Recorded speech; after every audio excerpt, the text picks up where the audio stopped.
Hello and welcome friends. आज हम बात करने वाले हैं एक्शन पोटेंशियल के बारे में। जैसे कि हम जानते हैं नर्व सेल में 3 मेन पार्ट होता है, डेंड्राइट, सोमा सेरेब्रोटी जिसमें न्यूक्लियस होता है, और एक्सॉन जो कि नर्व इम्पल्स ट्रांसफ़र करता है, जो कि माइलिन शिप से घिरा हुआ होता है। अब बात करते हैं nerve impulse. Presynaptic neuron से chemical signals postsynaptic neuron यानी डेंड्राइट के थ्रू पोस्ट सिनेप्टिक न्यूरॉन में ट्रांसफ़र होता है, क्योंकि इलेक्ट्रिक सिग्नल है। इलेक्ट्रिक और केमिकल ट्रांसफ़र होता है और इलेक्ट्रिक सिग्नल जनरेट होता है, जिसके कारण से सोडियम एंट्री होता है सेल के अंदर में, जिसकी डीपोलराइजेशन, और एक्सॉन इसको ट्रांसफ़र करता है दूसरे न्यूरॉन में, यानी कि सेल में और मसल्स में सिग्नल के अनुसार।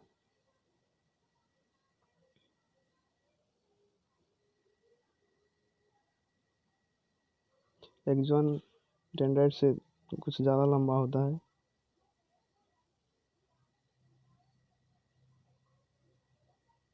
अब बात करते हैं ओवरऑल प्रोसेस के बारे में। सेल के अंदर में पोटेशियम यानी कि सेल नेगेटिवली चार्ज होता है ज़्यादा पोटेशियम होने के कारण, और सेल के बाहर में सोडियम ज़्यादा होता है। सेल के बाहर पॉजिटिव चार्ज होता है, अंदर नेगेटिव चार्ज होता है। कैल्शियम क्लोराइड बाहर ज़्यादा होता है और एनायन अंदर ज़्यादा होता है। सेल का थ्रेशोल्ड है -70, या और किसी भी बुक में लिखा है -65, जो कि इसका रेस्टिंग पोटेंशियल है। जब दूसरे सेल से या नर्वस सिस्टम से केमिकल मैसेज ट्रांसफ़र होता है, तब ये लिगेंड गेटेड आयन चैनल खुल जाता है, जिसके कारण से सोडियम अंदर की तरफ फ्लो होता है और पोटेशियम बाहर की तरफ। 3 सोडियम अंदर फ्लो होता है और 2 पोटेशियम आयन बाहर फ्लो होता है, जिसके कारण से सेल में पॉजिटिव चार्ज बढ़ता है,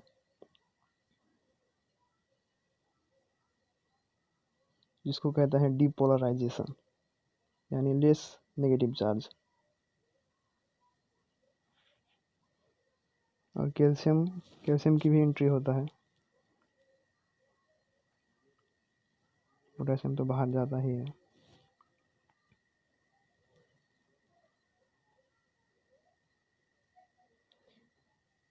इफ यानी कि अगर पोटेशियम ज़्यादा बाहर गया और सोडियम की एंट्री ज़्यादा हो गई, तो उसे एक्साइटेटरी सुपरसैनेटिव कहते हैं।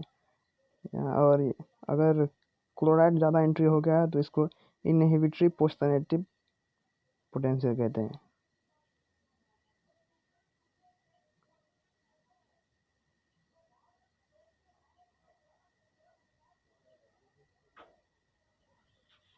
एक्शन पोटेंशियल जनरेट होने के लिए कम से कम -55 मिली वोल्ट एनर्जी चाहिए।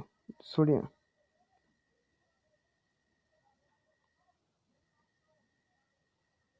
यह axon hillocks voltage gated sodium channel की एंट्री हो रहा है और डिपोलराइजेशन शुरू हो। ये थ्रेशोल्ड के बाद होता है। थ्रेशोल्ड का वैल्यू है -55 मिली वोल्ट। उससे कम हुआ तो एक्शन पोटेंशियल जनरेट नहीं होगा, उससे ज़्यादा हुआ तभी एक्शन पोटेंशियल जनरेट होगा, जो कि हम बाद में कर्व में भी देखेंगे। सोडियम फ्लो हो रहा है और एक्शन पोटेंशियल बढ़ रहा है उसी की तरह एक्सॉन हीलॉक में,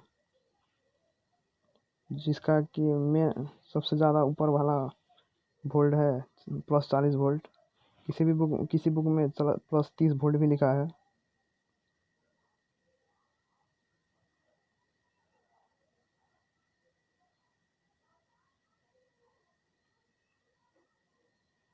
ये है क्लोज, ओपन और इनएक्टिवेटेड स्टेज में।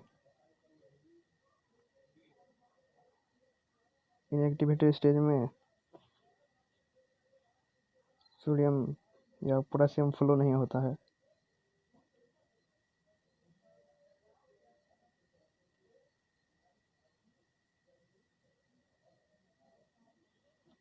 क्लोज स्टेट में ओपनिंग पूरी तरह है बंद होता है, और ओपन स्टेट में जो कि ब्लॉकिंग एजेंट है वो स्टेज खोल देता है, जिसके कारण से सोडियम एंट्री होता है। इनएक्टिवेटेड स्टेज में सेल तो खुला होता है, पर इसी तरह पोटेशियम की भी फ्लो गेट चैनल फ्लो होता है, खुलता है, जिसके कारण से पोटेशियम बाहर की तरफ फ्लो होता है।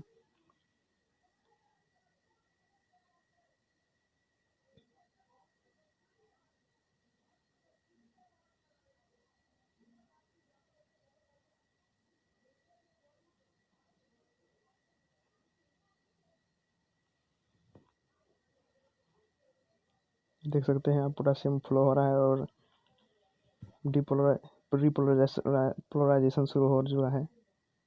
ये सोडियम पोटेशियम पंप है, जो कि 3 सोडियम बाहर तरफ फ्लो कर रहा है और 2 सोडियम को अंदर की तरफ फ्लो करा रहा है, जो कि होमोस्टैटिक बैलेंस में बहुत मेन रोल है उसका।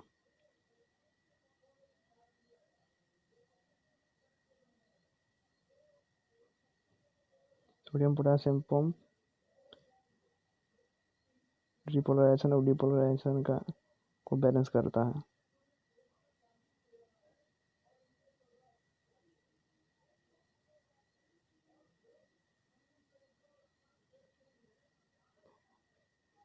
अगर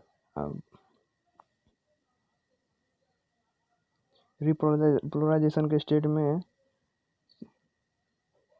ज़्यादा सोडियम पोटेशियम बाहर और ज़्यादा सोडियम बाहर हो गया है, तो ये हाइपर पोलराइजेशन स्टेट में जाता है, जो कि -65 से भी नीचा या -70 से भी नीचा चले जाता है, जिसको कहते हैं hyper polarisation state.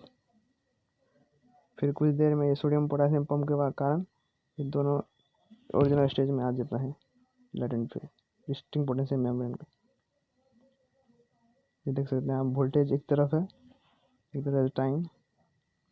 Resting membrane potential 65 है, जो कि EPSP जनरेट हुआ।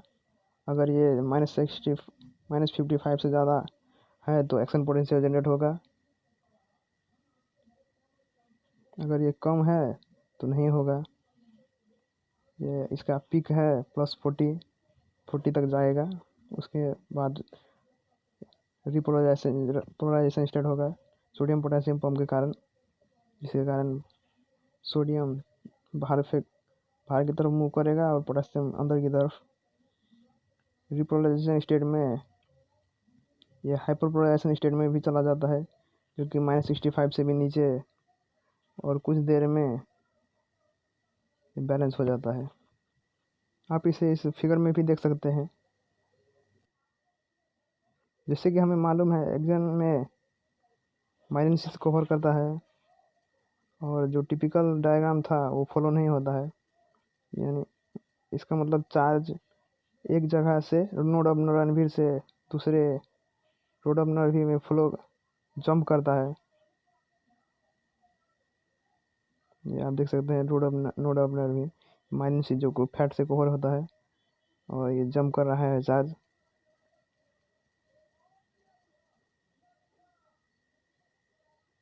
ये चार्ज डिफ्यूज हो रहा है और फ्लो कर रहा है।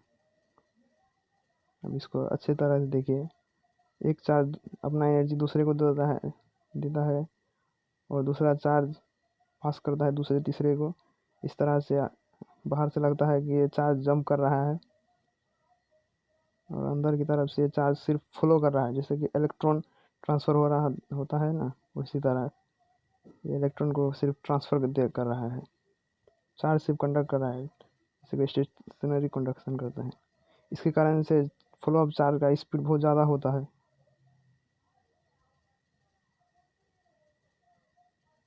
ओवरऑल आप फिगर देख सकते हैं कैसे चार्ज फ्लो कर रहा है। Hope you like guys, like, share and comment and subscribe. Thank you friends.